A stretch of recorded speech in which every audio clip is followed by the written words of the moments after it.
Shalom from Jerusalem. Pesach is coming, and I want to read for you New Testament and to see Pesach from different angle. And I have many conversations with people who ask questions about Israel, what we do for Pesach. Today I want to share with you about the final day of Pesach. But did you know that Jesus celebrated Passover, Pesach, every year? And I want to ask you a question. What kind of Passover did Jesus celebrate?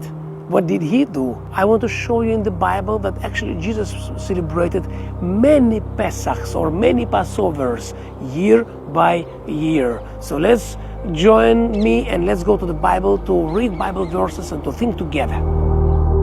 Let's read Luke 2, verse 41, story about life of Jesus. His parents went to Jerusalem every year at the Chag HaPesach, feast of the Passover. Here we go. It says, parents of Yeshua, Jesus, were going from Galilee, from Nazareth, all the way to Jerusalem, very long journey, every year to celebrate Passover. Why? Because that's one of the commandments of the Lord in Torah, in the Old Testament. Go to Jerusalem at least 3 times a year. So his parents, Joseph and Mary, Miriam and Yosef, Hebrew names, they were law-obedient people. They were practicing law of Moses, and they did what the Bible said to do. They would go with all the families, all the villages, all the way from Galilee to Jerusalem year by year. And we actually see through that Last Supper of Jesus, the last Passover, it wasn't just a communion when Yeshua shared about covenant and communion and power of communion. Surely it is very powerful, but I just want to show you the culture of Israel and culture of life of Jesus and life of apostles. How did they live in Israel? They did celebrate Passover year by year. And another question, what did they celebrate? They actually celebrate Exodus from Egypt, because God said to the people of Israel, I want you to celebrate Passover year by year and to tell to your generations, remember all the miracles God have done, all the wonders, all the signs. Remember, I am the Lord, I have purchased you, I have bought you. That was the Old Testament, and now we see thousands years later, actually about 1,200 years old later or 1,500 years old later, and I'm going to go to that, but it says, here we see family of Yeshua went to Jerusalem to celebrate Passover year by year. And here is next verse, 42. And when he was 12 years old, you remember this story, right? When Yeshua was 12 years old. That's we see the first story when it mentioned Yeshua in Jerusalem celebrating Passover with his families.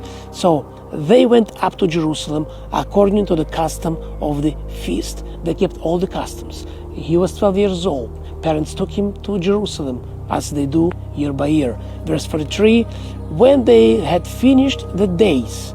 How many days we celebrate Passover? 7 days. It's a 7 days long feast. So when they finish all the days, so when you know Israeli culture, when you know the Hebrew culture, the biblical culture, you see, the dates. You don't need even to say how many days, because that's the part of life. Soon we're going to have 7 days old holidays until today. Why 7 days? Because it is written in the law of Moses, I want you to celebrate Feast of Unleavened Bread and Passover 7 days. Now, it says when they had finished the days, as they returned, the boy Jesus, Yeshua, lingered behind in Jerusalem. Well, they left him behind. They lost him. And this is the story that actually happened on Passover. Let's go and read other stories from the life of Yeshua, Jesus, and how many times we can find Passover in the New Testament before the final Passover. Let's read about second Passover of Yeshua in Jerusalem. Now he is grown up, he is the Messiah, and he's coming to Jerusalem. And let's read John 2, verse 13. Powerful story from the life of Yeshua.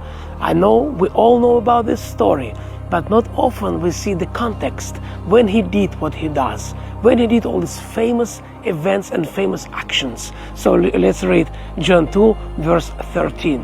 Now the Passover, Pesach, of the Jews was at hand, and Yeshua, Jesus, went up to Jerusalem. Once again, why it says went up? Because he was living in Galilee, And Galilee was his base. He went all the way through Jordan Valley, by the Jordan River, by Jericho, and went up to Jerusalem. Now we see Yeshua coming to Jerusalem to celebrate Passover. He left his center of life and came here to celebrate Passover, to Jerusalem, as me. But verse 14 says, and he found in the temple. So we see Yeshua coming to the temple, and he sees something interesting going on in the temple. He found in the temple those who sold oxen and sheep and doves, and rest is the history. So actually Yeshua turned around tables and was speaking to Jewish people at that time. What have you done with the temple? And he was acting in jealousy for God's kingdom, for what is right. And it happened actually on the days of Passover. And that's why the gatherings of Jewish people were so big, because Jewish people, year by year, they would go up to Jerusalem, and they would come from different nations to Jerusalem.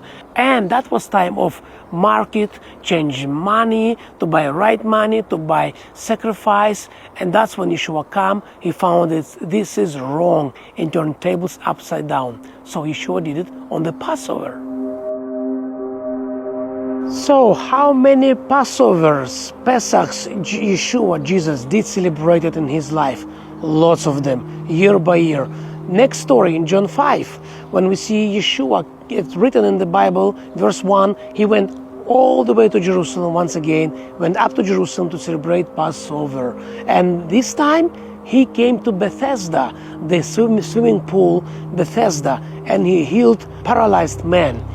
It's a powerful story because it was not only Passover, but also it was Shabbat, and there were debate what to do, is it right or wrong. So we see many stories from life of Yeshua, life of Jesus, what he did for the Passover, and we're going to speak more of the stories because some of them very, very significant. And when you know the context, you know when it's happened on the Passover, you also understand deeper his message to people of Israel who was always in Jerusalem to celebrate Passover. All the meanings, all the messages, all the prayers, it's all important. So dear friends, we're preparing for Passover. All the houses of Israel are changing in that moment. And next time I'm going to show you more what is happening in Israel today and what is the prophetical significance of Feast of Passover, but also what does Feast of Passover means for Israelis today, because it is Feast of Freedom. So stay with us, and we're going to discover beautiful pearls of the Bible and heavenly revelations. Shalom from Jerusalem.